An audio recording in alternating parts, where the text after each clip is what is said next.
আমাদের আজকের এই প্রোগ্রাম ৩৬তম বার্ষিক বিশাল ওয়াজ মাহফিল, স্থান নিমদইন মধ্যপাড়া জামিয়া মসজিদ ও ফুরকানিয়া মাদ্রাসার প্রাঙ্গণ। আলোচনার সেন্ট্রাল থিম বা সাবজেক্ট ম্যাটার হচ্ছে নবীজির জীবনের তিনটা সাবজেক্ট নিয়ে। এক, নবীজি দেখতে কেমন ছিলেন, এক নাম্বার। দুই নাম্বার, নবীজির সম্মান আল্লাহ তাআলা কত দিয়েছেন। নাম্বার টু, নবীর আদর্শ কেমন ছিল। সুবহানাল্লাহ পড়বেন না আপনারা সবাই? নাম্বার ওয়ান, আমাদের নবী how he was look like, নবীজি দেখতে কেমন ছিলেন। And what is the status of last messenger Muhammad sallallahu alaihi wasallam, নবীর সম্মান ইসলামে কতটা উঁচুতে এটা আমরা জানবো। And finally we will talk about the ideal of last messenger, আমরা নবীর আদর্শ নিয়ে জানবো, নবীর আদর্শ কেমন ছিল।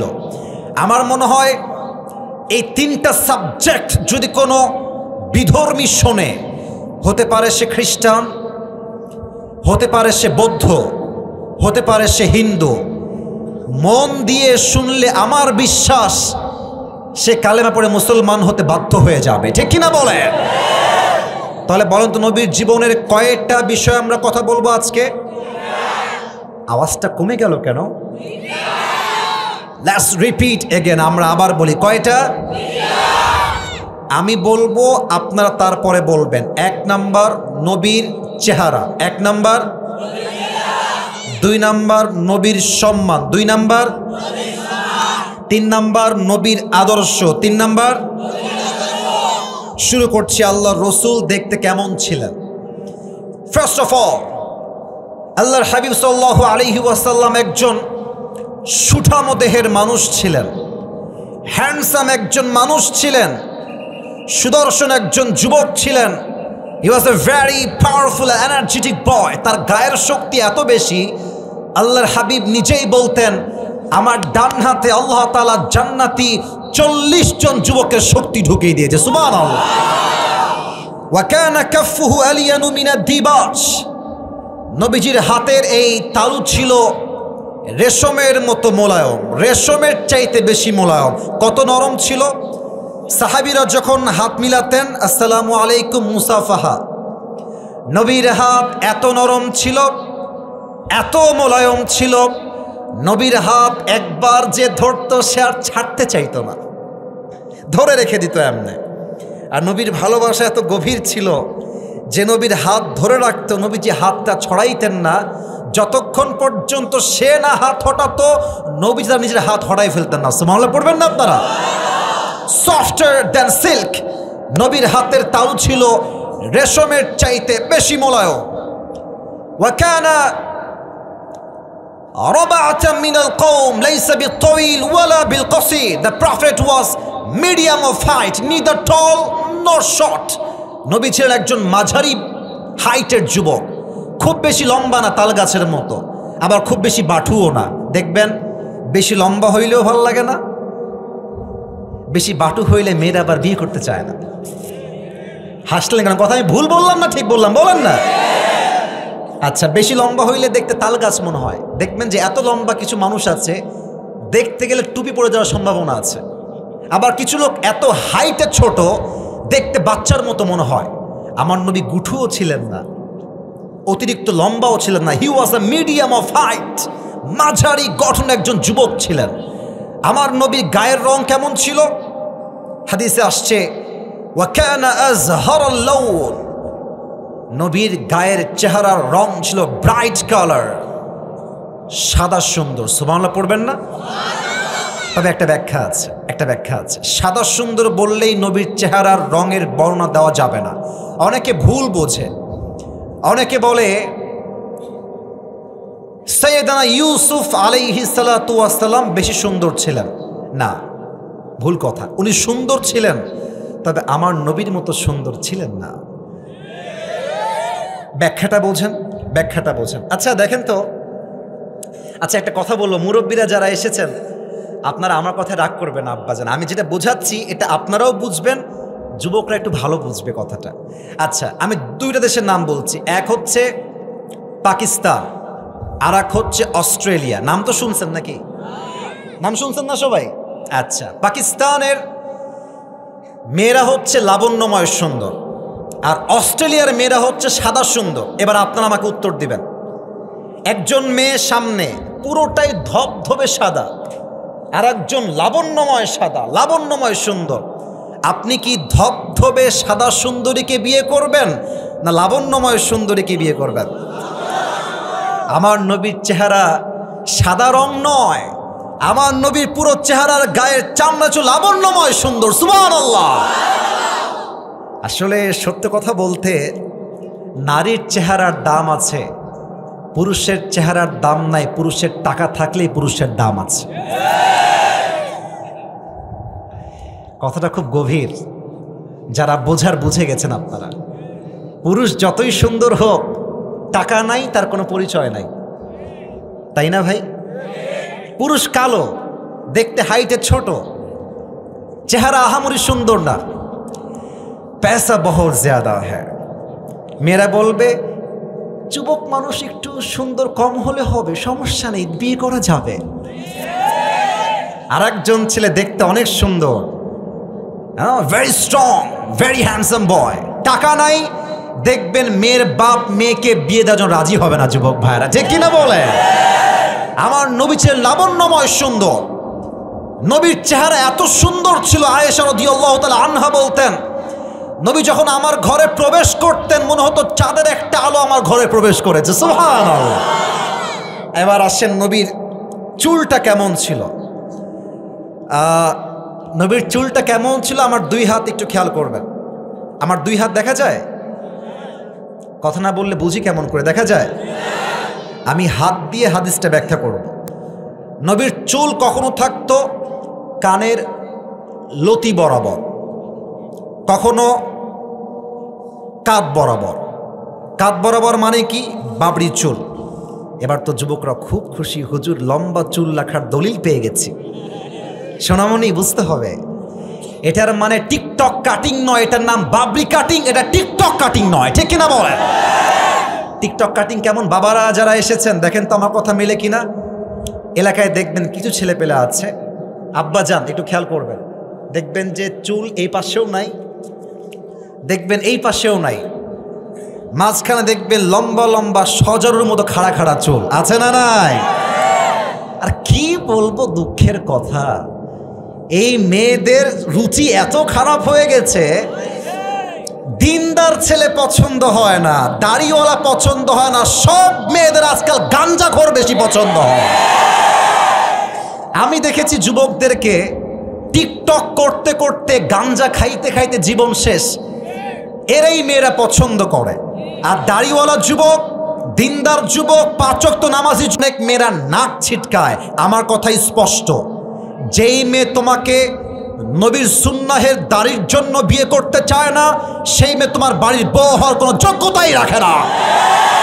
যেই মেয়ে তোমাকে নবীর সুন্নাহের দাড়ির জন্য বিয়ে করতে চায়, সেই তোমার বাড়ির বউ হওয়ার যোগ্যতা রাখে। ঠিক কিনা বলেন? এবার বলেন তো, আমার নবীর মুখে লম্বা লম্বা চাপ দাড়ি ছিল কি ছিল না? আমার নবীর মতো সুন্দর এই তল্লাটে দ্বিতীয় আর কেউ কি হতে পারে? চাঁদের চেয়ে সুন্দর তুমি, নবী আমার কামলিওয়ালা, দো জাহানের বাদশাহ তুমি, প্যারা নবী সাল্লে আলা, দো জাহানের বাদশাহ তুমি, প্যারা নবী সাল্লে আলা, চাঁদের চেয়ে সুন্দর তুমি, নবী আমার কামলিওয়ালা। সুবহানাল্লাহ পড়বেন না? শেষ কথা, নবীর পিঠের বাম দিকে কাঁধের উপরে কানা কাতিফাইহি খাতামুন নবুওয়াহ, এই হাদিসটা একটু মনোযোগ দিবেন। আপনারা যে এত মনোযোগ দিয়ে ওয়াজ শুনতেছেন, আমার মনে হচ্ছে নওগাঁর প্রত্যেকটা কোরআন প্রেমিক পাখিগুলো আমার সামনে চাতক পাখির মতো বসে তাফসীর শুনছে। কানা কাতিফাইহি খাতামুন নবুওয়াহ, নবীর পিঠের বাম দিকের কাঁধের উপর একটা মোহরুন নবুওয়াহ ছিল। ব্যাখ্যা দিচ্ছি, একটু ভালো করে বুঝবেন। হালকা উঁচা, হালকা উঁচা, দেখতে কেমন ছিল? কিছুটা লালচে লাল। আর এই মুহরুন নুবুর উপরে হালকা কয়েকটা চুল ছিল। একবার একজন সাহাবী এসে বলছে, রাসূলুল্লাহ ইয়া হাবিবাল্লাহ, আপনার বিরুদ্ধে আমার একটা অভিযোগ আছে। সাহাবা একরাম তো খেপে গেছে, আরে কত বড় সাহস, নবীর বিরুদ্ধে কমপ্লেইন করছে, কত বড় সাহসটা। ওমরে ফারুক উঠে গিয়েছে মারার জন্য, তোরে খাইছি আজকে বেটা, তোর সাহস তো কম না। নবীজি বলছে, ওমর বাসো বাসো, ওকে বলতে দাও, দাঁড়ান, কি বলবেন বলেন। বলছে, ইয়া রাসূলুল্লাহ ইয়া হাবিবাল্লাহ, আপনার কাছে আমি একটা জিনিস পাই, আমার হক আছে। নবীজি বলছে, তোমার আবার কিসের হক? আমার, আমি তোমার টাকা পয়সা ধার নি তোমার থেকে, তোমার হকটা কোথায়? বলছে, ইয়া রাসূলুল্লাহ ইয়া হাবিবাল্লাহ, যুদ্ধের ময়দানে যুদ্ধ করার সময় এক কাফের আপনাকে অ্যাটাক করতে এসেছিল। ওই কাফেরকে আপনি যখন আঘাত করতে যাবেন, সে আঘাতটা মিস্টেকলি আমার পিঠে লেগেছে, ওই আঘাতটা আমার গায়ে লেগেছে। আজকে ওই আঘাতটা আমি আপনাকে ফেরত দিতে চাই, আমি আপনাকে এই হকটা আদায় চাই আপনার থেকে। এই কথা শুনে ওমরে ফারুক তো আর সহ্য করতে পারে নাই। আরে তুমি নবীর গায়ে হাত তুলবা, তোমার এত বড় সাহস, বেটা এদিকে আয়। নবীজি বলছে, ওমর চুপ থাক, একদম চুপ, কোনো কথা নাই, এদিকে আসো। ওই সাহাবী আসছে, নবীজি বলছেন, তুমি তোমার কাজ করো। ওই সাহাবী ডাক দিয়ে বলছে, ইয়া রাসূলুল্লাহ ইয়া হাবিবাল্লাহ, এমন করে করলে আমার হক আদায় হবে না। যুদ্ধের ময়দানে যখন আমার গায়ে আঘাত লেগেছিল, আমার গায়ে কোনো কাপড় ছিল না, আমার দেহে কোনো জামা ছিল না, নিচে জামা ছিল, উপরে আমার দেহটা উলঙ্গ ছিল, আমি জামাবিহীন ছিলাম। অতএব আপনি যদি হকটা আদায় করতে চান, আপনাকে আপনার এই জামাটা খুলতে হবে। ওমরে ফারুকের চোখ তো লাল হয়ে গেছে। বেটা, প্রথমে বললি অভিযোগ, দ্বিতীয়বার বললি গায়ে হাত তুলবি, তৃতীয়বার বলছিস জামা খুলতে হবে, তোরে খাইছি আজকে। এক লাফ দিয়ে উঠে আসছে। নবীজি বলছে, ওমর বসো, বান্দার হিসাব বড় কঠিন। নামাজ পড়বেন না, আল্লাহ মাফ করতে পারে। জাকাত দিবেন না, আল্লাহ মাফ করতে পারে। হজ করবেন না, আল্লাহ মাফ করতে পারেন, এটা আল্লাহর হক। বাট বান্দার হক যে নষ্ট করবে, বান্দা মাফ না করলে আল্লাহ কখনো মাফ করবে না, ঠিক কিনা বলে? ওকে ওর কাজ করতে দাও। তো আমার দিকে একটু খেয়াল করবেন, বামের ভাইয়েরা একটু খেয়াল করবেন। নবীজি তার দেহের জুব্বাটা পেছন দিক থেকে হালকা উঠিয়েছেন, এই পর্যন্ত উঠেছে, এই পর্যন্ত, জাস্ট খুলবেন। যখন জামাটা এখান থেকে উঠিয়েছেন, বাম দিক থেকে মুহরুন নবুয়া জাস্ট আ লিটল বিট হালকা বের হয়েছে। ওই সাহাবী যখনই মুহরুন নবুয়া বের হতে দেখেছে, দৌড় দিয়ে এসে নবীজির মুহরুন নবুয়াতে চুমু খেয়ে ফেলেছে, আর ডাক দিয়ে বলছে, ইয়া রাসূলুল্লাহ ইয়া হাবিবাল্লাহ, আমাকে মাফ করবেন হে আল্লাহর হাবিব, আমি আপনার গায়ে আঘাত করব কেমন করে? আপনার জন্য আমার জীবন কোরবান, মায়ের জীবন কোরবান, বাবার জীবন কোরবান। হে আল্লাহর রাসূল, আমি আপনাকে আঘাত করতে চাই নাই, আপনার মুহরুন নবুয়াতে চুমু খেয়ে আমি আমার ঠোঁটটাকে জাহান্নামের আগুন থেকে মুক্তি পাওয়ার জন্য চুমু দিয়ে দিয়েছি। কানা কাতিফাইহি খাতামুন নবুয়া, নবীজির পিঠের বাম দিকে ছিল মুহরুন নবুয়ার সিল। তাহলে নবীজির চেহারা, নবীজির চুল, নবীজির গায়ের রং, নবীজির হাইট, নবীজির কাঁধের মোহরের সিল, আমরা যা বুঝলাম, নবীর চেহারা কি কম সুন্দর না বেশি সুন্দর? আপনারা ইমানের কথা এত আসতে বলে কেন? কম সুন্দর না বেশি সুন্দর? He is out of any kind of comparison. কোনো দিক থেকেই আমার নবীর সঙ্গে কারো কোনোভাবেই কোনো তুলনা হতেই পারে না। Beyondless, bottomless, boundless, he is totally out of any kind of comparison. আমার নবীর চেহারার মতো পুরো পৃথিবীর সমস্ত চেহারা এক করলেও আমার নবীর চেহারা সবচেয়ে সুন্দর হয়ে যাবে, ঠিক কিনা বলে? এক নাম্বার নবীজির চেহারা কেমন, এক নাম্বার শেষ। 2 নাম্বার শুরু করতে চাই, তবে তার আগে একটা তাকবীর দিব সবাইকে নিয়ে। এটা কাশি দেন, মাশাআল্লাহ। এই সাদা গেঞ্জি সোনামণি নতুন, বসো না, বসো না, না না, তোমার তো বউ নাই, তুমি যাবা কই? বসো, না না বসো বসো, একটু পরে যাও, একটু পরে যাও বাবা, বসো। তোর বউ নাই রে, তোর বউ থাকতে কি করবি রে বাবা? হ্যাঁ, চুপ করে একদম খবরদার, ওকে খেয়াল রেখো, ওয়াশরুম একটু পরে যাবা। পেভারে তাকবীর দেন, নারায়ে তাকবীর। নবীর চেহারা কেমন আমরা শেষ করলাম। 2, আমার নবীর সম্মান। জাস্ট একটা প্রশ্ন করব, এর মাঝে নবীর সম্মানটা বুঝাই দেব। আমি যদি প্রশ্ন করি নওগাঁর ভাইদেরকে যে প্রিয় ভাইরা বলেন তো আল্লাহর দেওয়া আপনার জীবনের সবচেয়ে বড় নিয়ামত কি? কেউ বলবে মা, কেউ বলবে আমার বাবা, কেউ বলবে আমার বউ, কেউ বলবে আমার চাকরি, কেউ বলবে আমার রূপ, কেউ বলবে আমার চেহারা, কেউ বলবে আমার টাকা, কেউ বলবে আমার বাড়ি, কেউ বলবে আমার গাড়ি। নিয়ামতের কোনো অভাব নাই, কিন্তু কখনো কি ভেবেছেন আমি একজন মুসলমান, আমার জীবনের সবচাইতে বড় নিয়ামত কি? কখনো কি ভেবেছেন? আল্লাহ তাআলা বলছেন আমাদের জীবনের সবচেয়ে বড় নিয়ামত কি? আল্লাহ রাব্বুল আলামিন বলছেন 4 নম্বর পারা, লাকাদ মান্নাল্লাহু আলাল মুমিনিনা ইয বা'আথা ফীহিম রাসূলা। আল্লাহ বলছেন বান্দা তোমার জীবনের সবচেয়ে বড় নিয়ামত তোমার মা নয়, তোমার জীবনের সবচেয়ে বড় নিয়ামত তোমার বাবা নয়, তোমার জীবনের সবচেয়ে বড় নিয়ামত তোমার চোখ নয়, তোমার জীবনের সবচেয়ে বড় নিয়ামত তোমার হাত নয়, বাড়ি নয়, গাড়ি নয়, টাকা নয়, অর্থ নয়, সম্পদ নয়। এবার বান্দা ডাক দিয়ে বলছে আল্লাহ আমার জীবনের সবচেয়ে বড় নিয়ামত তাহলে কি হবে? এবার আল্লাহ জবাব দিচ্ছেন লাকাদ মান্নাল্লাহু আলাল মুমিনিনা ইয বা'আথা ফীহিম রাসূলা। ও আমার বান্দা তোমার জীবনের সবচেয়ে বড় নিয়ামত হলো আমি তোমাকে শেষ নবীর উম্মত করে দুনিয়াতে পাঠিয়ে দিয়েছি। This is the biggest mercy in your life that I have sent you as a follower of last messenger Muhammad সাল্লাল্লাহু আলাইহি ওয়াসাল্লাম। তোমার জীবনে সবচেয়ে বড় নিয়ামত তুমি শেষ নবীর উম্মত হয়ে এসেছো। আপনারা একজন নবীর নাম বলবেন, আমি ক্লু দিচ্ছি, আপনারা নাম বলবেন, আমি নাম বলবো না, ক্লু দিচ্ছি, দেখা যাক নামটা ধরতে পারেন কিনা। একজন নবী যিনি আল্লাহর সঙ্গে কোনো পর্দা ছাড়া, কোনো মিডিয়া ছাড়া, ভায়া ছাড়া সরাসরি কথা বলতেন, নবীর নাম কি?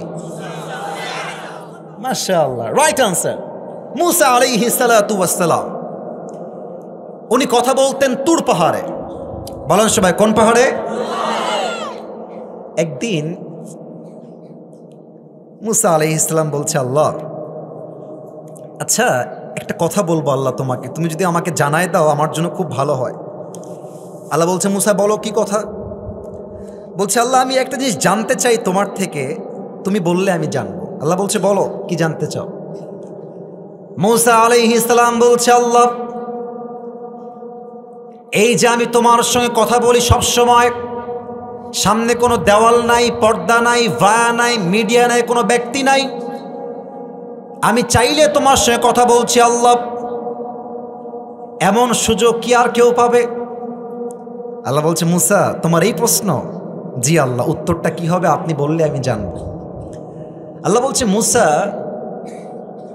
তুমি একটা কথা ভুল বলেছ, তুমি চাইলে আমার সঙ্গে কথা বলতে পারো না, আমি চাইলে তুমি কথা বলো, 1 নাম্বার।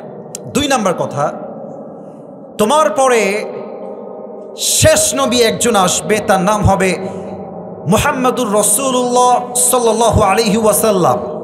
আমি আল্লাহ চাইলে তুই মুসা কথা বলতে পারো, আমি আল্লাহ না চাইলে নো। তবে সেই নবীর উম্মতরা যখন চাইবে, আমি আল্লাহ চাই কিংবা না চাই দ্যাট ডাজন্ট ম্যাটার, তারা যখনই চাইবে তারা আমার সঙ্গে সরাসরি কথা বলতে পারবে। কিভাবে? আল্লাহর হাবিব বলেছেন যখন বান্দা কোরআন তেলাওয়াত করে বান্দার কানেকশন সরাসরি আল্লাহর সঙ্গে জুড়ে যায়। সুবহানাল্লাহ। তুমি চাইলে কথা বলতে পারো না, আমি চাইলে বলো। আর মুহাম্মদের উম্মতরা এত দামি হবে, আমি চাওয়া না চাওয়া ডাজন্ট ম্যাটার, তারা চাইলে আমার সঙ্গে any time anywhere in the world যখন চাইবে তখন আমার সঙ্গে কথা বলতে পারবে। সুবহানাল্লাহ। বলেন তো নবীজির চাচার নাম কি ছিল? প্যাচ খাচ্ছেন নাকি? আব্দুল মুত্তালিব না আবু তালেব? দাদার নাম আব্দুল মুত্তালিব, চাচার নাম? আরো কয়েকটা প্রশ্ন করেই ফেলি, কারণ সামনে ওয়াচ করতে হবে আমাকে। বলুন তো নবীজির মায়ের নাম কি ছিল? আমি আটকাবার জন্য বলছি না, আমি চাচ্ছি স্মরণ হোক সবার। বলেন নবীজির মায়ের নাম কি? আর একটা ছোট্ট প্রশ্ন, নবীজির দুধ মায়ের নাম কি? মাশাআল্লাহ, হালিমাতুস সাদিয়া রাদিয়াল্লাহু তাআলা আনহা। শেষ প্রশ্ন, নবীজির বাবার নাম কি? আসতে বললেন কেন? নবীজির বাবার নাম? আচ্ছা, নবীজির বয়স যখন 7 থেকে 8 কিংবা 9, নবীজি বসে আছে, চাচা আসছে আবু তালেব, ভাতিজা আর কি, চাচা ভাতিজার সম্পর্ক, তাই না? তো কথা বলে কে এখানে? এই ব্রাজিল, এই আওয়াজ হবে না, না না হাসি না, আওয়াজ আসলে মনোযোগ কমে যায়। বামে আওয়াজ পেয়েছি কয়েকবার, প্লিজ तुम मेरे दोस्त हो यार, प्लीज चुप हो जाओ मेहरबानी করে, প্লিজ পায়ে হাত, চুপ চুপ থাকে। তাকবীর দেন, নারায়ে তাকবীর। আবু তালেব আসছে, নবীজি চুপচাপ বসে আছে, একজন যুবক নয়, কিশোর।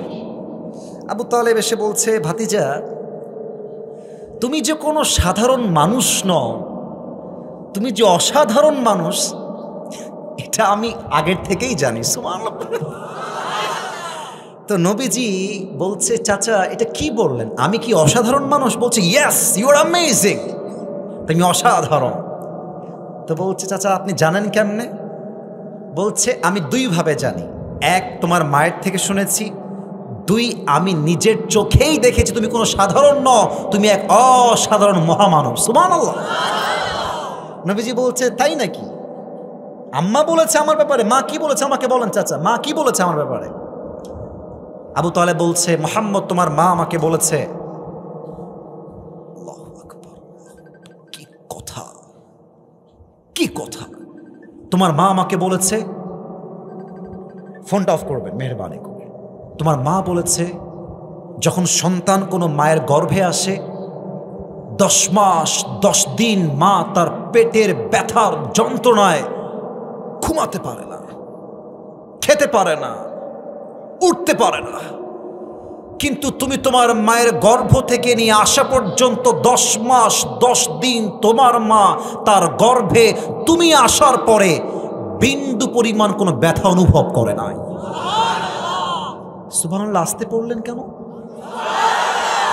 আরে আওয়াজ দিয়ে কোন সুবহানাল্লাহ। চাচা আর কি শুনেছেন আমাকে বলেন, আমাকে বলেন চাচা কি শুনেছেন? আর বলছে, মুহাম্মদ তুমি যখন তোমার মায়ের গর্ভে এসেছো, তোমার মা কুয়ার থেকে পানি নেওয়ার জন্য রশি আর বালতি নিয়ে গিয়েছে। অন্যদিন রশি বালতিতে আটকে পানি উঠাইতে হয়, তুমি তোমার মায়ের গর্ভে আছো আর কুয়ার পানি অটোমেটিক নিচের দিক থেকে উপরে উঠে চলে এসেছে। চাচা আর কি শুনেছেন? আবু তালেব ডাক দিয়ে বলছে, ভাতিজা তোমার মা বলেছে তুমি যখন তোমার মায়ের গর্ভে ছিলে, তোমার মা রাস্তায় হাঁটতে শুরু করেছে, রাস্তায় প্রচন্ড রোদের তাপে মানুষের ঘিলু হয়তো বা টকবক করে ফুটছে, এত রোদের প্রচন্ড তাপ। তুমি তোমার মায়ের গর্ভে আছো, হঠাৎ করে সব রোদ দূর হয়ে গিয়েছে, একটা মেঘ তোমার মায়ের মাথার উপরে দাঁড়িয়ে ছায়া দেওয়া শুরু করে দিয়েছে। চাচা আর কি শুনেছেন বলেন তো দেখি। চাচা বলছে, মুহাম্মদ তোমার মা বলেছে তুমি যখন তোমার মায়ের গর্ভে ছিলে, তোমার মা রাস্তা দিয়ে হাঁটছে আর রাস্তার দুই পাশের সমস্ত গাছগুলো তোমার সম্মানে তোমার মায়ের পায়ের কাছে সেজদায় লুটিয়ে গিয়েছে।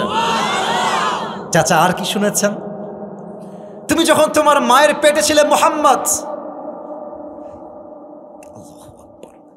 তুমি যখন তোমার মায়ের গর্ভ থেকে ডেলিভারি হবা, ডেলিভারির সময় অনেক মা পেটের ব্যথার যন্ত্রণায় মারা যায়, বাট যখন তোমার ডেলিভারি হয় তোমার মা সবাইকে বলেছে মুহাম্মদের ডেলিভারি হওয়ার সময় আমার চুল পরিমাণ কোনো কষ্ট অনুভব হয় নাই। সুবহানাল্লাহ। শেষ কথা। চাচা আর কি শুনেছেন? বলছে, মুহাম্মদ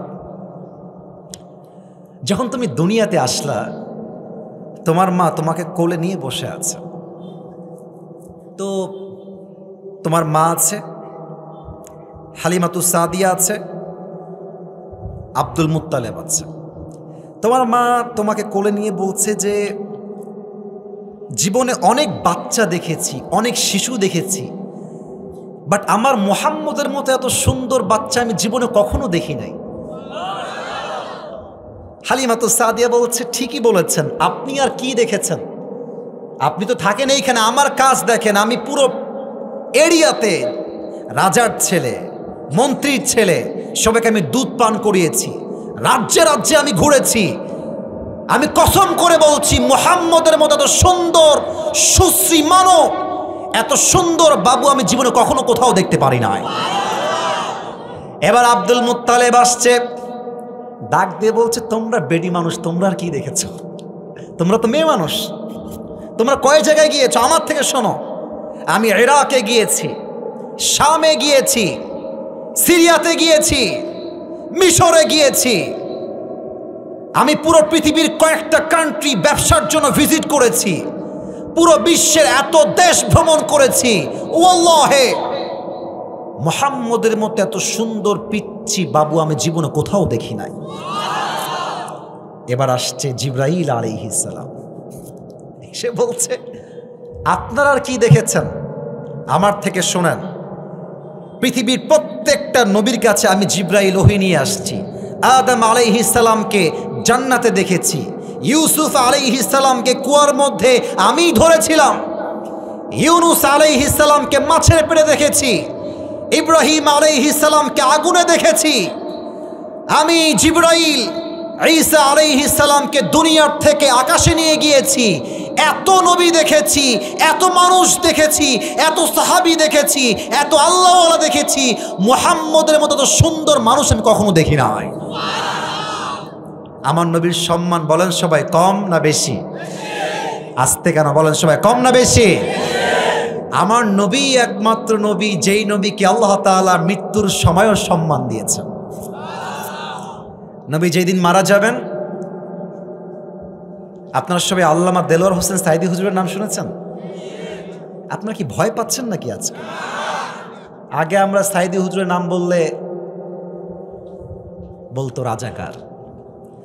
এখানে দল বুঝি না, মত, কোনো কথা নাই। যদি কেউ আমাকে রাজাকার বলে গালি দেয়, সাইদি হুজুরের নাম বলার জন্য পিঠের চামড়া নগামশ একটাও আর বাকি রাখবেন আজকের মাহফিলে। ওই দিন শেষ। আজহারী সাহেব বলেছিলেন যে রাজাকার রাজাকার খেলার দিন শেষ, এই সব বাঙালি এখন আর খায় না, আর গনেও না। আর একটা কথা আপনার রাগ করবেন না বলেই ফেলি, সামনে আমার মিডিয়ার ভাইরাও এসেছেন, আমরা কিন্তু 5 আগস্টের পূর্বে স্বাধীনভাবে কথা বলতে পারি নাই, সত্যি বলছি। আমি রাজনীতি করার জন্য মাহফিলে আসি নাই। ফার্স্ট অফ অল আমি ডিক্লেয়ার দিলাম, আমি কোন রাজনৈতিক ব্যক্তি নই। তবে কিছু কথা না বললে বেঈমান হয়ে যাব আমরা, হক আদায় হবে না।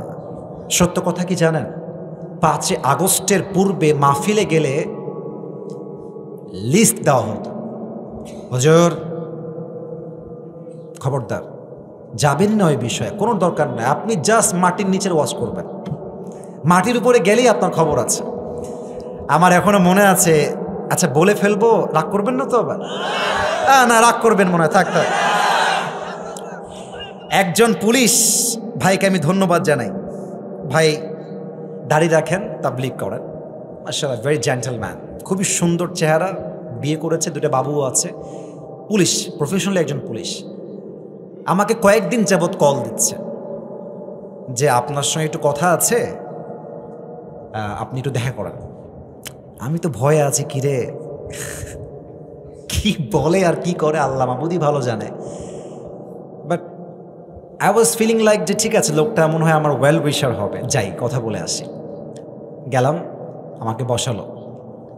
তখন আজহারী সাহেব দেশে নেই, আর আলহামদুলিল্লাহ তখন আমাদের মাহফিলে অনেক লোক আসতো, ইউটিউবে মানুষ দেখতো, ফেসবুকে অনেক মিলিয়ন মিলিয়ন মানুষ দেখতো। এটা আমি শো অফ না, জাস্ট বোঝাবার স্বার্থে বলছি। অর্থাৎ আজহারী হুজুর যাওয়ার পরে মানুষ আমাদেরকে একটু বেশি ভালোবাসতো, কারণ আজহারী সাহেব দেশে ছিলেন না, এই জন্য। এটাকে আমি ভুল বললাম না, সত্যি বললাম ভাই? মানে একটা মানুষ নাই, তার মতো কেউ কথা বলে, তাকে কেউ অনুসরণ করে, তা ভালোবাসবে না ভাই? সেই হিসেবে ভালোবাসতো মানুষ আমাকে। তিনি আমাকে বললেন, আপনি খুব সাবধান হয়ে যান, কারণ আপনার ওয়াজ গোয়েন্দার লোক অলওয়েজ শুরু থেকে নিয়ে শেষ পর্যন্ত শোনে, যে আপনি কোথায় কখন কি বলেন। এই যে আমার কোরআন আমার সামনে আছে, এভাবেই বললেন যে আপনার প্রত্যেকটা ওয়াজের শব্দকে কাউন্ট করা হয়। একটা দলের নাম বললেন তিনি, দলটা আমি উল্লেখ করবো না, যে আপনি সেই দলটা করেন কি না এটাকে অবজার্ভ করা হয়। তো আমি বললাম যে ভাই তারপরের আপডেট কি বলেন।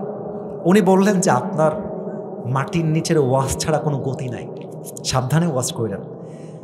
এবং উনি বললেন যে আপনি জাস্ট এ থেকে বিতে যাবেন, গ্রেফতার হয়ে যাবেন।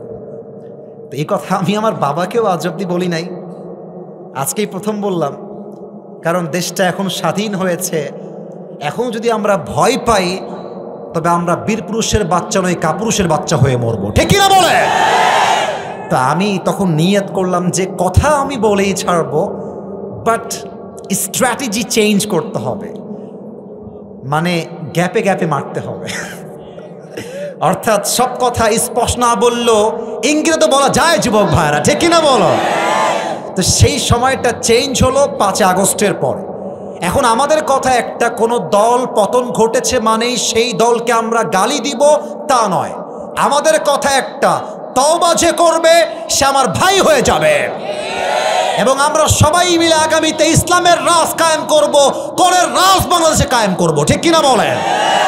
তা আমি যে হাদিসটা আপনাদের সবাইকে বলছিলাম, নবীজির যেদিন ইন্তেকাল হবে এই বিষয়টা নিয়ে আমি সাইদি হুজুরের একটা ওয়াজ শুনছিলাম, যে ওয়াজটা আমি যে কতবার কান্না করেছি ওয়াজটা শুনতে গিয়ে আমার নিজেরও মনে পড়ে না, এত কান্না আসে ওয়াজটা শুনলে। নবীর যেদিন ইন্তেকাল হবে নবীর গায়ে প্রচন্ড পরিমাণে জ্বরের যন্ত্রণা, নবীর চোখ লাল হয়ে গিয়ে চেহারাও লাল হয়ে গিয়েছে। জ্বরে নবীজি একবার ডান কাত হচ্ছে, একবার বাম কাত হচ্ছে। জ্বরের যন্ত্রণা, নবীজি বিছানা থেকে উঠতেই পারছেন না। ইতিমধ্যেই এশারের নামাজের সময় হয়ে গিয়েছে, নবীজি আসছেন না। সাহাবা একরাম অপেক্ষায়, নবীজি আসবেন, নবীজি ইমাম হবেন, আমরা হব মুসল্লি। সময় গড়িয়ে যায় 8টা থেকে 9টা, 9টা থেকে 10টা, কিন্তু নবীজি আসেন না। সাহাবা একরাম বুঝে গিয়েছে নবী হয়তো বার আসবেন না। আবু বকর রাদিয়াল্লাহু তাআলা আনহু ইমাম হয়ে দাঁড়িয়ে গিয়েছেন, আল্লাহু আকবার সানা পড়েছেন, কেরাত পড়েছেন। কেরাতের মধুর সুর নবীজির ঘর পর্যন্ত পৌঁছে গিয়েছে। নবীজি বলছেন, আয়েশা নামাজ কে পড়াচ্ছে? ইমামকে? আয়েশা বলছেন, আজকে আমার বাবা আবু বকর ইমাম হয়ে দাঁড়িয়ে গিয়েছে। সুবহানাল্লাহ পড়বেন না? তো একটু আমাকে দেখবেন, না হয় হাদিসের মর্মার্থ বুঝবেন না। নবীজি বালিশে শুয়ে আছেন ডান কাত হয়ে। বাম কাত না ডান কাত? কথা না বললে বুঝি কেমনে, বাম কাত না ডান কাত? নবীজি বললেন, আয়েশা আমার কাছে আসো। আয়েশা আসলেন। নবীজি বললেন, আমার মাথাটাকে একটু উঁচু করে উঠাও। নবীজির মাথাটাকে হালকা উঁচু করলেন। আয়েশা বললেন, জানালা খুলে দাও। আয়েশা রাদিয়াল্লাহু তাআলা আনহা জানালা খুলে দিলেন। নবীজি তাকিয়ে আছেন, জামাতের দিকে নামাজ হচ্ছে, আবু বকর হচ্ছে ইমাম, সাহাবা একরাম সব মুসল্লি হয়ে নামাজ পড়ছে। আর আয়েশা দেখছে নবীজির 2 চোখ দিয়ে টলটল টলটল করে পানি পড়ছে, অশ্রু ঝরছে। আয়েশা ডাক দিয়ে বলছে, রাসূলুল্লাহ ইয়া হাবিবাল্লাহ, আপনার চোখের কোঠায় পানি কেন? আপনি কাঁদছেন কেন? নবীজি ডাক দিয়ে বলছেন, আয়েশা এটা আমার কষ্টের পানি নয়, এটা আমার শান্তির পানি, সুখের পানি। আমার চোখের সামনে আজকে যে জামাতটা আমি দেখতে পাচ্ছি আদায় হচ্ছে, এই জামাতটাকে কায়েম করবার জন্য উহুদের ময়দানে আমার রক্ত ঝরেছে, আমার দান্দান মুবারক শহীদ হয়েছে, হাজার হাজার সাহাবী জীবনের তাজা রক্ত দিয়ে শহীদ হয়েছে, এর বিনিময়ে আল্লাহর জমিনে আল্লাহর জামাতটা কায়েম হয়েছে, ঠিক কিনা বলে? নবীজি কথা বলে আবার শুয়ে পড়লেন। ফজরের নামাজের সময় যখন হয়ে গেল, জামাতের সঙ্গে নামাজ পড়লেন। বাসায় চলে আসছেন, নামাজ পড়ে একটু শুয়ে আছেন, একটু ঘুম ঘুম ভাব, অসুস্থ, জ্বর, মাথা ব্যথা, চোখ লাল। হাদিসে আসছে হাতের এই অংশগুলো জ্বরের তাপে লাল হয়ে গেছে, কিছুটা ফুলা ফুলা হয়ে গেছে, জ্বরের তাপের যন্ত্রণা। ইতিমধ্যেই জিবরাইল আসছে, এসেই বলছে আসসালামু আলাইকা ইয়া রাহমাতাল লিল আলামিন। নবী হে আপনাকে সালাম, আল্লাহ আরশে আজিম থেকে আপনাকে সালাম পাঠিয়েছে। সুবহানাল্লাহ পড়বেন না? নবী আপনি কেমন আছেন? ইয়া রাসূলুল্লাহ আপনি কেমন আছেন? ইসরে আমাদের মতো লোক হইলে কি বলতো, আরে বইল না, জীবনটা তামা তামা হয়ে গেল, আল্লাহ মনে হয় মানুষ পায় না দুনিয়াতে, সব কষ্ট আমার উপর আল্লাহ দিচ্ছে, আমার ছেলে ভালো না, বউ ভালো না, মা ভালো না, টাকা নাই, বাড়ি নাই, গাড়ি নাই, অভিযোগের কোনো শেষ নাই, এত জ্বর গায়ে। নবীজি বলছেন জিবরাইল আলহামদুলিল্লাহ আলা কুল্লি হাল, আল্লাহ আমারে যেমনে রেখেছে আমি তেমনেই খুশি। সুবহানাল্লাহ। নবীজিকে বলছে ইয়া রাসূলুল্লাহ আজকে আমি একা আসি নাই, মেহমান নিয়ে আসছি, একজন বাহিরে দাঁড়িয়ে আছে, আপনি পারমিশন দিলে he will enter in this house, আপনি বললে আসবে, আদারওয়াইজ সে আসবে না। আমি কি নিয়ে আসবো? কে কে? নিয়ে আসো, নিয়ে আসো। যে ঢুকেছে তার নাম হচ্ছে মালাকুল মউত। মালাকুল মউত নবীর ডান পাশের শিউরে দাঁড়িয়ে প্রথমেই নবীর শানে সালাম পেশ করেছে আর ডাক দিয়ে বলছে ইয়া রাসূলুল্লাহ, আদম থেকে নিয়ে শুরু করে ঈসা আলাইহিস সালাম পর্যন্ত যত নবী, যত আল্লাহর ওলি, আপনার যত সাহাবী, সবার জান আমি মালাকুল মউত কবজ করেছি, but you are the first man, আপনি প্রথম মানুষ যার কাছে এসে আমি সালাম পেশ করেছি। ইয়া রাসূলুল্লাহ, ইয়া হাবিবাল্লাহ, আপনি প্রথম মানুষ যাকে আমি সালাম দিয়েছি। নবীজি উত্তর দিলেন, বললেন ওয়া আলাইকুম আসসালাম। নবীজি ডাক দিয়ে বলছে মালাকুল মউত কি জন্য আসছো, কি তোমার কাজ আমাকে বলো। মালাকুল মউত ডাক দিয়ে বলছে রাসূলুল্লাহ, ইয়া হাবিবাল্লাহ, আমি তো নিজের ইচ্ছা আসিনি, আমাকে পাঠাইছে একজন, বলেন সবাই তিনি কে? নবীজি আমি আপনাকে নেওয়ার জন্য এসেছি, কিন্তু নবী একটা কথা বলবো, আল্লাহ আমাকে বলেছেন এই মালাকুল মউত খবরদার, এটা আমার হাবিব, বেয়াদবি যেন না হয়। আমার হাবিবকে বলবা আপনি কি যেতে চান নাকি থাকতে চান? যদি যেতে চান নিয়ে যাব, যদি থাকতে চান। তার মানে মৃত্যুটাও নবীজিকে পারমিশন চাচ্ছে যে আমি আপনার কাছে আসব নাকি আসব না, আপনি বললে আসব, না বললে গো ব্যাক, ফিরে যাব। তো এখানে তো অনেক যুবকরা বসে আছো, দেখবা যে ঈদ চলতেছে, তোমাদের এখানে দেখলাম একটা মোড় আছে, ওই আসার সময় দেখলাম 5 জন যুবক বসে আছে, একজন নাম হচ্ছে মুরসালিন, আর একজন নাম হচ্ছে ইয়াসিন, আরো 3 জন বন্ধু আছে। একজন যুবক বলছে এবার চল আমরা ঈদে কক্সবাজারে ঘুরে আসি।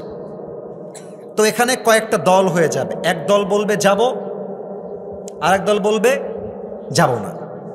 তো মুরসালিনের বেস্ট ফ্রেন্ড হচ্ছে ইয়াসিন, যখনই বলেছে কক্সবাজার যাব, তখন মুরসালিন তাকাবি ইয়াসিনের, দেখি রে তুই যাবি? যখনই মুরসালিন বলবে যে ইয়াসিন চল ঘুরে আসি এবার, তখন দেখবেন যে ইয়াসিন বলবে হ্যাঁ হ্যাঁ আমিও যাব, কারণ আমার বন্ধু যাবে। ঠিক কিনা বলেন? তো মালাকুল মউত বলছে নবী আপনাকে নেওয়ার জন্য এসেছি। এবার নবীজি মালাকুল মউতের চোখের দিক থেকে চোখটা ফিরিয়ে, ডানেই আছে জিবরাইল। আমার কথা বোঝা যায় ভাই? একটু বলবেন মেহেরবানি করে, আমার কথা কি বোঝা যায়? জিবরাইল আমার চোখ দেখবেন, ইঙ্গিত। কে কি করব, যাব না থাকবো? জিবরাইলের মাথা নিচু হয়ে গেছে। জিবরাইল বলছে ইয়া রাসূলুল্লাহ, আল্লাহ আপনাকে দেখার জন্য অপেক্ষায় বসে আছে, আপনি গেলেই ভালো হবে, গেলেই ভালো হবে। নবীজি বুঝে গেছেন যে আমার দুনিয়াতে থাকার সময় শেষ। নবীজি বলছে আইনা আয়েশা, আয়েশা কোথায়, ওকে ডেকে নিয়ে আসো, একটা কথা বলে আমি দুনিয়া ত্যাগ করতে চাই। আইনা আয়েশা, আইনা আয়েশা। আয়েশা দৌড় দিয়ে আসি, ইয়া রাসূলুল্লাহ কি লাগবে বলেন, কি লাগবে আমাকে বলেন। নবীজি ডাক দিয়ে বলছে, আয়েশা তোমাকে কয়েক টুকরা স্বর্ণ দিয়েছিলাম, গোল্ডের টুকরা, সে স্বর্ণগুলো কোথায়? বলছে নবী খুব যত্ন করে রেখে দিয়েছি, কি করবো আপনি বলেন? বলছে এখনই সমস্ত স্বর্ণ আল্লাহর রাস্তায় দান করেন।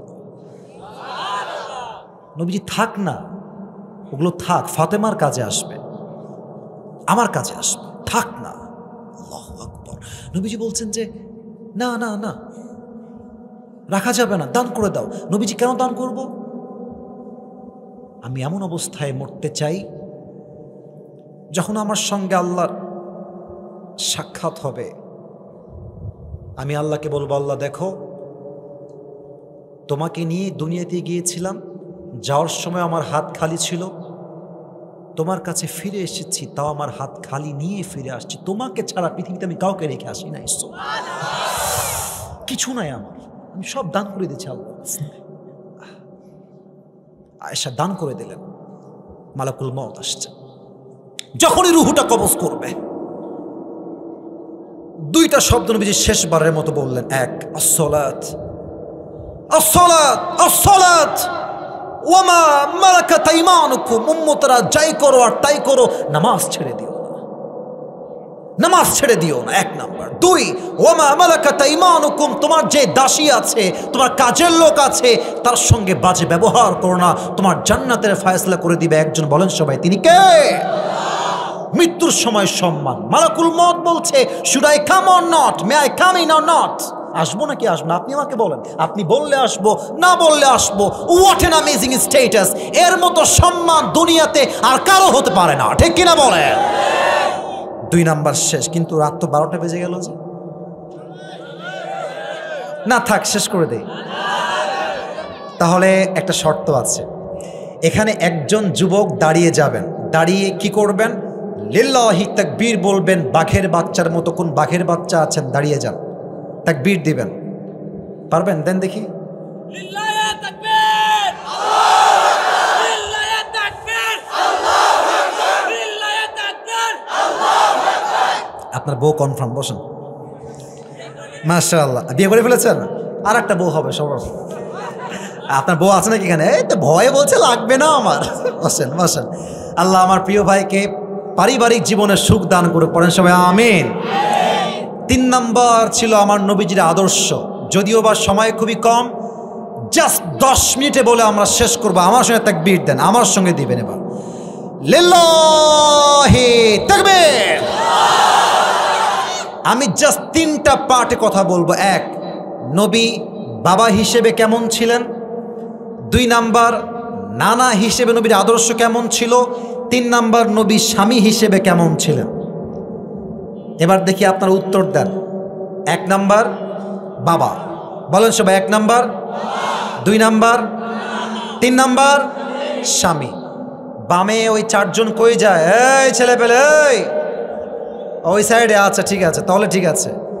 আপনাদের যেই পরিমাণ লোক এসেছেন, আপনারা আমাকে পরিস্থিতি এত সুন্দর দিয়েছেন, আমি আপনাদেরকে মন থেকে বললাম, নওগাঁর মানুষ আসলেই সবাই ভদ্র ঘরের সন্তানেরা।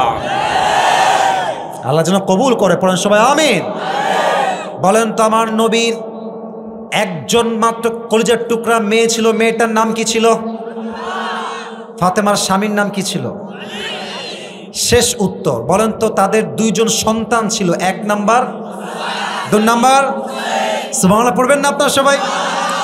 আচ্ছা, ফাতেমার বিয়ের সময় যখন চলে আসলো, নবীজি ডাক দিয়ে বললেন, আমার মেয়েকে কে বিয়ে করবা? প্রস্তাব নিয়ে আসো, কে বিয়ে করবা? প্রথমেই আসছে আবু বকর রাদিয়াল্লাহু তাআলা আনহু। সুবহানাল্লাহ পড়বেন না আপনারা সবাই? আচ্ছা, আপনারা তো সবাই জানেন যে আবু বকরের মেয়েকে বিয়ে করার জন্য আল্লাহর হাবিবকে ওহী দিয়েছে একজন। তিনি কে? এসে বলছে, ইয়া রাসূলুল্লাহ, আমি বিয়ে করতে চাই, আপনি কি বিয়ে দিবেন? নবীজি মাথা নিচু করে ফেলেছেন, নিচু, ইয়েসও বলেন নাই, নো বলেন নাই, মাথা নিচু। আবু বকর বুঝে গিয়েছে আমার সঙ্গে বিয়েটা হবে না, বের হয়ে চলে আসছে। এবার আসছে ওমরে ফারুক রাদিয়াল্লাহু তাআলা আনহু, ইয়া রাসূলুল্লাহ, আমি ফাতেমার জামাই হতে চাই, আপনি কি আমাকে চান্স দিবেন কিনা? এবার নবীজি ইয়েসও বললেন না, নো বললেন না, মাথা এবার নিচু, চুপচাপ বসে আছে। ওমরে ফারুক সিগন্যাল পেয়ে গিয়েছে, আমারও হবে না, প্রস্তাব রিজেক্টেড, বের হয়ে চলে আসছে। এবার আমার হাতের দিকে তাকিয়ে দেখবেন কয়টা আঙ্গুল আছে এখানে? বাহিরে 4 জন সাহাবী, নামগুলো বলছি মাথায় রাখবেন, টুপি পাওয়ার সময় কাজে দিবে। এক হচ্ছে আলী রাদিয়াল্লাহু তাআলা আনহু, আর এক হচ্ছে আব্দুর রহমান বিন আউফ, আর 2 জন সাহাবী বাহির থেকে আসছে, অর্থাৎ ভেতর থেকে বাহিরে আসছে, এক আবু বকর আর এক হচ্ছে ওমরে ফারুক। কথা কি বোঝা যায় নাকি যায় না? 2 জন অলরেডি ছ্যাঁকা খেয়ে বেকা, অর্থাৎ প্রস্তাব কবুল হয় নাই। আবার রাগ করবেন না, আমি জাস্ট বোঝাবার সাথে আমাদের ভাষা বলতেছি। তো আবু বকরের মনটাও খারাপ, ওমরে ফারুক রাদিয়াল্লাহু তাআলার মনটাও খারাপ যে ইস রে, নবীজি রাজি হইল না, খুব কষ্ট লাগলো আমাদের। এবার আব্দুর রহমান বিন আউফ বলছে, আলী বন্ধু শোনো, একটা পরামর্শ দেই, চান্সটা নাও একটু, কাজে লাগে কিনা। বন্ধু তো বন্ধুই, দুষ্টামির শেষ নাই, ঠিক কিনা বলে? মুরব্বী আসতেছে, ছেলে পেলে তো আজকাল রাস্তাঘাটে বউ বানায় ফেলে, বলে যে এটা তোর আর এটা আমার। স্কুলে ছেলেরা ভাগ করে যে ওই মেয়েটা আমার, হ্যাঁ তাকাবি না কেউ ওর দিকে। আজকালকার তো 5 আর 6 এর মেয়েরা আপনার প্রেম করে বেড়ায়। সমাজ গেছে কোথায়? বিয়ের খবর নাই, প্রেম করে জীবন যৌবন শেষ করে ফেলে, ঠিক কিনা বলে? তো আব্দুর রহমান বিন আউফকে বলছে, বন্ধু তোমার মাথা কি খারাপ? দৌড়ো মিয়া, আমার না আছে বাড়ি, না আছে গাড়ি, না আছে জব, না আছে ব্যবসা, নো, আমাকে দিয়ে হবে না বন্ধু, মাফ চাই। আব্দুর রহমান বিন আউফ বলছে, বন্ধু চান্স মারতে দোষ কোথায়, যাও যাও যাও। তো হাদিসে আসছে আলী রাদিয়াল্লাহু তাআলা নবীর কাছে আসছেন, তো একবার এদিক দিয়ে এসে এদিক দিয়ে বের হয়ে যায়, এই পাত দিয়ে ঢুকে এই পাত দিয়ে বের হয়ে যায়। হ্যাঁ আলী, আই কি, এদিকে আসো, কি বলবো, এদিকে আসো। আসলে আলী আসার আগেই আল্লাহ ওহী পাঠিয়েছেন, ইয়া রাসূলুল্লাহ, আলী এখন ফাতেমার বিয়ের প্রস্তাব আপনার কাছে নিয়ে আসবে। সুবহানাল্লাহ। বসো, এখানে বসো, কি বলবা বলো? কিছু নেই, এমনি এমনি, কিছু না কিছু। আরে বলো, লজ্জা কিসের, বলো। বলছে, নবী হে, আমি আপনার মেয়ে ফাতেমাকে বিয়ে করতে চাই। নবীজি আগের বার ইয়েস তো বলেন নাই, নো বলেন নাই, এবার নবীজি জাস্ট একটা শব্দ বলেছেন। নবীজি বলছেন, আলী ইনশাআল্লাহ। তো আলী আবার ইনশাআল্লাহর অর্থ বোঝে নাই, বাইরে বের হয়ে আসছে। হ্যাঁ বন্ধু, কি ব্যাপার, কি খবর? বলছে, বন্ধু আমিও রিজেক্ট হয়ে গেছি, বন্ধু আমার দ্বারা হবে না, প্লিজ যাও, মাফ চাই, হবে না আমার দ্বারা। আরে নবী কি কিছুই বলে নাই, একটা শব্দ বলে নাই? তা আলী বলছে যে হ্যাঁ বলেছে, খালি ইনশাআল্লাহ, আর কিছু বলে নাই। আব্দুর রহমান বিন আউফ বলছে, বন্ধু তোর মাথার তার ছিঁড়ে আছে। আরে বেটা, নবীর ইনশাআল্লাহ মানে বিয়ে অর্ধেক ডান হয়ে গিয়েছে। সুবহানাল্লাহ। এবার নবীজি আদর্শ বুঝবেন, বাবা হিসেবে আদর্শ কাকে বলে। নবীজি এবার ফাতেমার কাছে আসছে, আইনা ফাতেমা, ফাতেমা কোথায় মা, দৌড় দাও আমার কাছে। ফাতেমা আসছে, আব্বাজান কি হয়েছে, কি ব্যাপার? মেয়ের সঙ্গে বাপের কথা। মায়েরা যারা এসেছেন একটু কান খাড়া করবেন, যারা বাবা এসেছেন কান খাড়া করবেন। মেয়েকে বাবা বিয়ে দিবে, মেয়েকে ডেকেছে। ফাতেমা, মা বসো। মা আমি তোমার জন্য একজন পাত্র দেখেছি তোমার বিয়ের জন্য। ফাতেমা বলছে লজ্জায়, মাসমুহ, পাত্রের নাম কি? নবীজি বলছে ইসমুহু আলী, তার নাম হচ্ছে Ali. Do you agree with this proposal? মা তুমি কি একমত নাকি দ্বিমত? তো ফাতেমা আবার ইয়েস নো কিছুই বলে নাই, জাস্ট একটা মুচকি হাসি দিয়েছে। মেয়েরা যদি বিয়ের ক্ষেত্রে মুচকি হাসি দিয়ে দেয়, বুঝতে হবে দাল মে কুছ কালা তো জরুর হ্যায় ইহাঁ পে, ঠিক না? মুচকি হাসি মানেই রাজি। সুবহানাল্লাহ পড়বেন না আপনারা সবাই? এবার দেখেন আদর্শ কাকে বলে। এবার দেখেন ফাতেমার সঙ্গে আলীর বিয়ে হবে, এটা রসুলের সিদ্ধান্ত নয়, এটা আল্লাহর পক্ষ থেকে আগেই সিদ্ধান্ত ফাইনাল হয়ে গিয়েছে। তবুও নবীজি ফাতেমার কাছে এসে বলছে, ফাতেমা তুমি রাজি আছো কিনা? আর আজকালকার বাপ মেয়েকে বিয়ে দেয় গাঞ্জাখোরের সঙ্গে, মেয়ের কাছে পারমিশন নেওয়ার প্রয়োজন মনে করে না যুবক ভাইরা, ঠিক কিনা বল? আপনি মেয়েকে বলবেন যে মা তোকে নওগাঁর মান্দার অমুক যুবকের সঙ্গে বিয়ে দিব, তোকে আমি চাপায়ের একজন যুবকের সঙ্গে বিয়ে দেবো, নাম এই, চরিত্র এই, ক্যারেক্টার এই, কাজ এই, জব এই, বিজনেস এই রকম, তুই করবি কিনা, নাকি তুই অন্য কাউকে পছন্দ করিস। আপনি আপনার মেয়ের পছন্দের বাহিরে বিয়ে দিবেন, আপনার মেয়ের পুরো পরিবারের জীবনে মেয়ে কোনো সুখ খুঁজে পাবে না। আগে মেয়েকে বলবেন যে মা তুমি রাজি আছো কিনা। মেয়ে যদি বলে আমি রাজি আছি, আপনি বিয়ে দিবেন, আদারওয়াইজ ইসলাম আপনাকে জোর করে বিয়ে দেওয়ার কোনো ক্ষমতা হস্তক্ষেপ করে নাই, ঠিক কিনা বলেন। বাবা হিসেবে আদর্শ মেয়ের থেকে পারমিশন নেবেন। 2-3 ভেরি শর্টকাট বলে শেষ করছি। নবী নানা হিসেবে কেমন ছিলেন বলেন তো? নবীজির 2 নাতির নাম কি কি ছিল? পারফেক্ট। আরেকবার, হাসান এবং। আচ্ছা আপনারা একটা কথা দেখেন তো, মাঝে মাঝে কি আমরা বাচ্চাদেরকে ঘোড়া হয়ে পিঠে উঠাই না? আমি বুঝতে পারি নাই, ঘোড়া হয়ে আমার একটা ছোট্ট বোন আছে, আপনারা চিনেন নাকি? নাম হচ্ছে বুশরা। হ্যাঁ বুশরা। আমি নিজেও তাকে ঘোড়ায় চড়িয়ে ঘুরিয়েছি। তো 3 দিন আগে কি গেল আমাদের? ঈদ। বলেন সবাই কি গেল? আচ্ছা ঈদ মোবারক দেওয়া যায়, 3-4 দিন গেছে তো সবাইকে বললাম ঈদ মোবারক। বলেন সবাই ঈদ মোবারক। ঈদের দিন আসলেই নবীজি বলতো ফাতেমাকে, এই ফাতেমা আইনাল লুকা, আমার 2টা দুষ্টু বাবু কোথায়, নিয়ে আসো। নবীজি একটু থামেন, আমি দিচ্ছি, একটু থামেন। ফাতেমা যেতেন, হাসান হোসেনকে গোসল করাতেন, জুব্বা পড়াতেন, সুরমা দিতেন, চুলটা সিধি করতেন, তারপরে আসতো। তো হাসান আর হোসেন খুব দৌড় দিয়ে আসতো যে নানার কাছে গিয়ে আগে সালাম দিব। হাসান হোসেন সালাম দেওয়ার আগেই নানা আগে সালাম দিয়ে ফেলতেন। সুবহানাল্লাহ পড়বেন না আপনারা সবাই? 1 সালাম দিতেন। 2 নাম্বার, এই দেখেন এইভাবে আসো, 2 জন দৌড় দিয়ে এসে নবীর বুকে আসতো, নবী জড়ায় ধরতেন। 3 নাম্বার, নবীজি বলতেন সাইডে যাও। আরে নবীজি নিজে করতেন, আরে আমি না, আল্লাহ রাসূল। 2টা হাত এমনে দিতেন সামনে, ঘোড়া হতেন আর বলতেন যে হাসান হোসেন কি খবর, ঘোড়া কি পছন্দ হয়েছে? ঘোড়া পছন্দ হয়েছে? বলছে না না, হ্যাঁ হয়েছে, উঠবা নাকি? উঠে পড়ো। সুবহানাল্লাহ পড়বেন না? একবার 2 জন উঠে গিয়েছে নবীজির কাঁধে, নবীজি এরকম ঘুরতেছে, এই ঘোড়া হয়ে এই পাশে ঘুরতেছে। হঠাৎ করে এক সাহাবী আসছে, তার নাম হচ্ছে জাবের রাদিয়াল্লাহু তাআলা আনহু। এসে দেখছে নবীজি ঘোড়া হয়ে আছেন, নবীর পিঠে হাসান আর হুসাইন বসে আছে। এসেই বলছে আল্লাহু আকবার, আল্লাহু আকবার। হাসান আর হুসাইন তো জানে না তারা কার পিঠে উঠেছে, তাদের কপাল কত ভালো। নবীজি বলছে চুপ করো, কার কপাল ভালো? তুমি চুপ করো, আমার কপাল ভালো। তাকায় দেখো, আমার পিঠে জান্নাতের সমস্ত যুবকদের সর্দার হাসান আর হুসাইন উঠে বসে আছে। সুবহানাল্লাহ, আল্লাহু আকবার। ঈদের দিন আসলে নবীজি হাসানকে ডান কাঁধে, বুঝেন না এটা আপনারা, ডান কাঁধে উঠাইতেন, হুসাইনকে বাম কাঁধে দিয়ে নিয়ে হেলতে দুলতে হাঁটতেন এমনে। গ্রাম থেকে একজন লোক আসছে, এসে দেখছে আল্লাহর রাসূল 2 নাতিকে কাঁধে উঠায় হাঁটতেছে। আল্লাহু আকবার, ইয়া রাসূলুল্লাহ, আপনি কি হাসান হোসেনকে এত ভালোবাসেন? নবীজি বলতেন আরে আমি একা না, আমার হাসান হোসেনকে স্বয়ং আল্লাহই ভালোবাসে।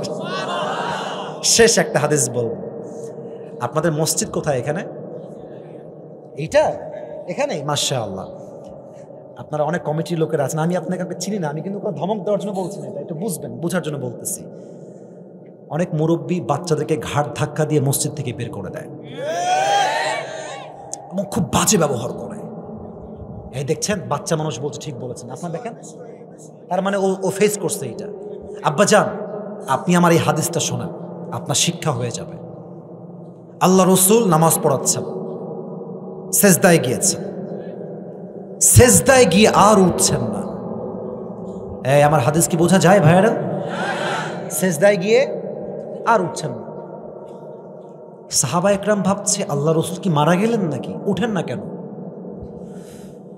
একজন সাহাবী সেজদায় আছেন নবীজির ঠিক বাম দিকে, সেজদায় গিয়েও তিনি তাসবিহ পড়ছেন, সুবহান রাব্বিয়াল আলা, সুবহান রাব্বিয়াল আলা। তো যখন টাইমটা লং হচ্ছে, 2 মিনিট 3 মিনিট হচ্ছে, সাহাবী ভেবেছে নবীজি মনে হয় ইন্তেকাল করেছেন, আমি খেয়াল করি নবীর কি হলো, বিপদ হলো কিনা।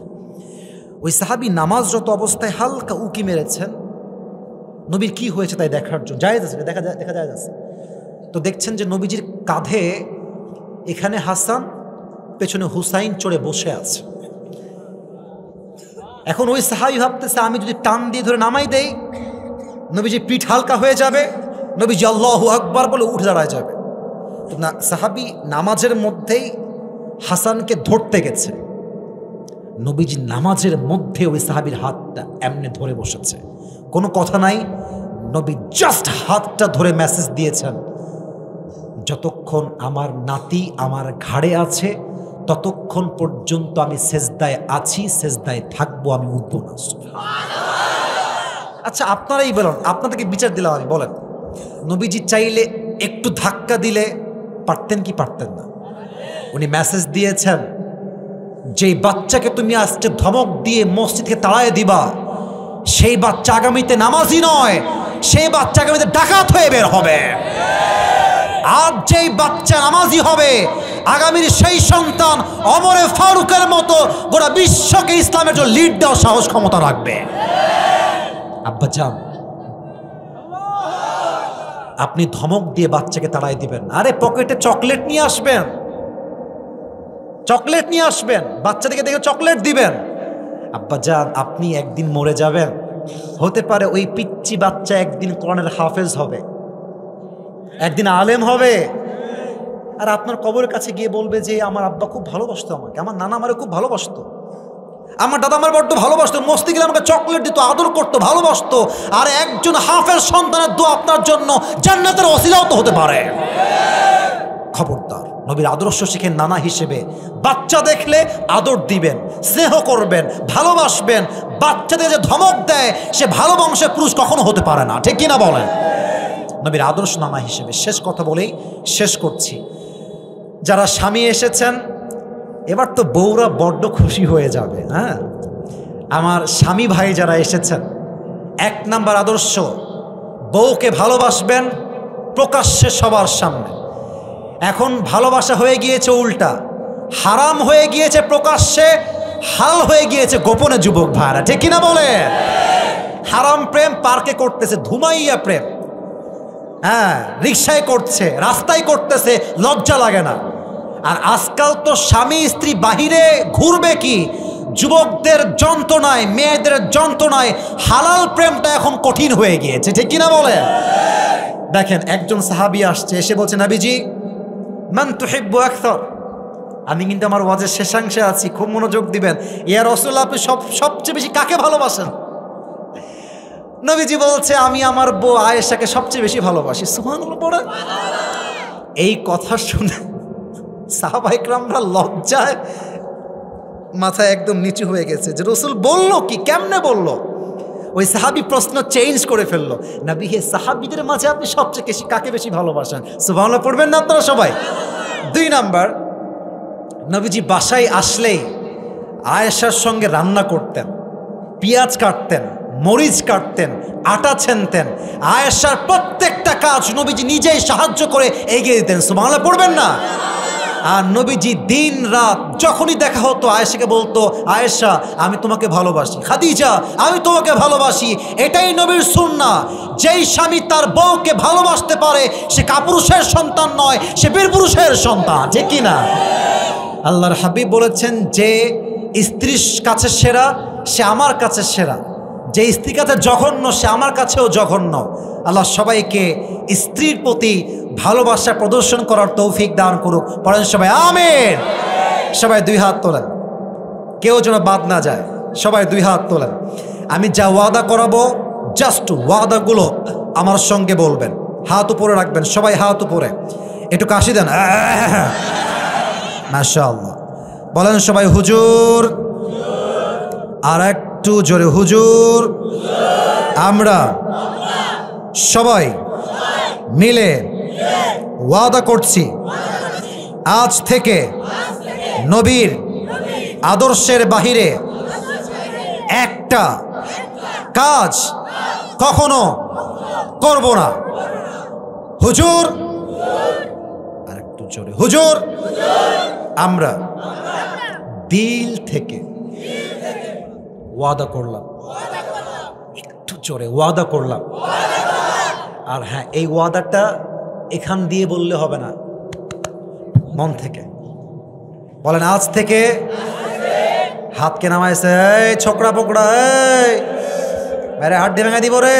হ্যাঁ, কলিজার ভাইয়ের হাত রাখেন, বলেন সবাই হুজুর আজ থেকে 5 ওয়াক্ত নামাজ জামাতের সঙ্গে আদায় করব। বলেন সবাই জবান খুলে ইনশাআল্লাহ। লাস্ট ওয়াদা, বলেন সবাই হুজুর দোয়া না করে আমরা কেউ উঠে এবার 2 হাত আমি যেমনে দেখাই তেমনে করবেন, যাব না। I would like to see again, আবার দেখতে চাই, যাব না। বলেন সবাই হাত তুলে আওয়াজ করে ইনশাআল্লাহ। হাত নামান। নবীজির কয়টা বিষয়ে কথা বলেছি? আর ভি জোর সে কয়টা? নবীর চেহারা, নবীর সম্মান, নবীর আদর্শ। আই রিপিট এগেন, আবারও বলছি, 1 নাম্বার নবীর চেহারা, 1 নাম্বার। 2 নাম্বার নবীর সম্মান, 2 নাম্বার। 3 নাম্বার নবীর আদর্শ, 3 নাম্বার। এই টুপিটা যে পেতে চাও, সারাংশ কথা বলছি, সারাংশ, পুরো ওয়াজ না, সারাংশ বললে তোমার সহজ হবে, বলতে সহজ, শুনতে সহজ। সারাংশের কথা হচ্ছে, আমার নবীর গায়ের চেহারার রং ছিল লাবণ্যময়, আমার নবীর হাইট ছিল মিডিয়াম, আমার নবীর চুল ছিল বাবরি, আমার নবীর হাতের তালু ছিল রেশমের চাইতে বেশি মোলায়ম, আমার নবীর পিঠের বাম দিকে ছিল মোহরুন নবুয়তের স্থিল, যা দেখতে সবসময় নূরের চমক দিত। সুবহানাল্লাহ পড়বেন না? তা আমি যখন বলবো বলো নবীর হাইট কি ছিল, আপনি বলবেন মিডিয়াম। বলবো নবীর চেহারা কেমন, বলবেন লাবণ্যময় চেহারা। বলবো নবীর চুল কেমন, বলবেন কাঁধ বরাবর অথবা কানের লতি বরাবর। প্রশ্ন করব, উত্তর দিবেন, পুরস্কার নিয়ে বাসায় যাবেন। রাজি আছেন তো ইনশাআল্লাহ? 2 নাম্বার নবীর সম্মানের ক্ষেত্রে অনেকগুলো হাদিস বলেছি, এখন জাস্ট প্রেসাইজলি বলছি, শর্টকাটে ছোট্ট করে। নবীর সম্মান কেমন আমরা জেনেছি, নবীর মৃত্যুর সময় মালাকুল মত এসেই রূহ কবজ করে ফেলেছিল। ইয়েস নাকি নো? এসে কি বলেছিল? সালাম। 2 নাম্বার নিয়ে গেছে না অনুমতি চেয়েছে? হ্যাঁ, অনুমতি চাওয়ার দ্বারা কি বুঝিয়েছেন? আপনার সম্মান সাধারণ সম্মান নয়। আরে যে সম্মান আল্লাহ আপনাকে দিয়েছে, ওয়ারফা'না লাকা যিকরাক, O my prophet, I have dignified your status high, very high and highest big। আপনার সম্মানকে আমি আল্লাহ তাআলা আকাশ বাতাস ঝাঁপিয়ে, সাত আকাশ কাঁপিয়ে, আপনার মর্যাদা আমি আল্লাহ তাআলা আরশ পর্যন্ত পৌঁছে দিয়েছি। সুবহানাল্লাহ। তাহলে শেষ মুহূর্তে অনুমতি চেয়েছেন। আচ্ছা, অনুমতি চাওয়ার পর নবীজি কি করলেন? জিবরাইল, যাবো নাকি যাব না? জিবরাইল বলেন, ইয়া রাসূলুল্লাহ, আল্লাহ আপনাকে দেখার জন্য অপেক্ষায় বসে আছে। সুবহানাল্লাহ পড়বেন না? তাহলে এই হাদিস দ্বারা আমরা বুঝলাম নবীর সম্মান দুনিয়া এবং আখিরাতে কম না বেশি? 3 নাম্বার ছিল নবীজির আদর্শ। বাবা হিসেবে আদর্শ জাস্ট একটা বলেছিলাম, মেয়েকে যেখানে মনে চায় গাঞ্জাখোরের সঙ্গে বিয়ে দিয়ে দিবেন, পারমিশন নেবেন না। ইয়েস নাকি no? You should take the permission of your daughter first. আগে বলবেন মা তুমি রাজি আছো কিনা, মা বলবে ইয়েস, আপনি বলবেন ইয়েস, আপনার মেয়ে বলবেন নো, আপনিও বলবেন নো, ঠিক কিনা বলেন? মেয়ের অনুমতি ছাড়া বিয়ে দিবেন। রাজি আছেন তো ইনশাআল্লাহ? আচ্ছা, নানা হিসেবে আদর্শ জাস্ট একটা বলবো, ওইটা আপনি বলবেন, পারফেক্ট এনাফ। নানা হিসেবে একটাই কথা মুরব্বীদের জন্য, বাচ্চারা মসজিদে আসবে তাড়িয়ে দিবেন না, ধমক দিবেন না, বরং এত ভালোবাসবেন যে বাচ্চা প্রত্যেক দিন জোহর নয়, আসর নয়, জুমা নয়, বাচ্চা ঘুম থেকে উঠে ফজরের নামাজটাও পড়তে মসজিদে চলে আসবে। এরকম ভালোবাসতে পারবেন তো নবীর মতো ইনশাআল্লাহ? আচ্ছা, সর্বশেষ স্বামী হিসেবে কি আদর্শ? স্বামী হিসেবে আদর্শ হচ্ছে বউকে দেখলেই খ্যাট খ্যাট খ্যাট খ্যাট করবেন নাকি না? বউকে দেখলে বলবেন আই লাভ ইউ। হাসেন কেন? বলেন সবাই আই লাভ ইউ। আরে আমাকে না, বউরে বইলেন। আপনি যত, আরে বউ নাই, বউ হবে রে বেটা। আগামীতে হলে বলবা, আপনি যতবার আই লাভ ইউ বলবেন আপনার বউয়ের মনে আপনার জন্য ভালোবাসা ঢুকাই দিবে একজন। বলেন সবাই, তিনি কে?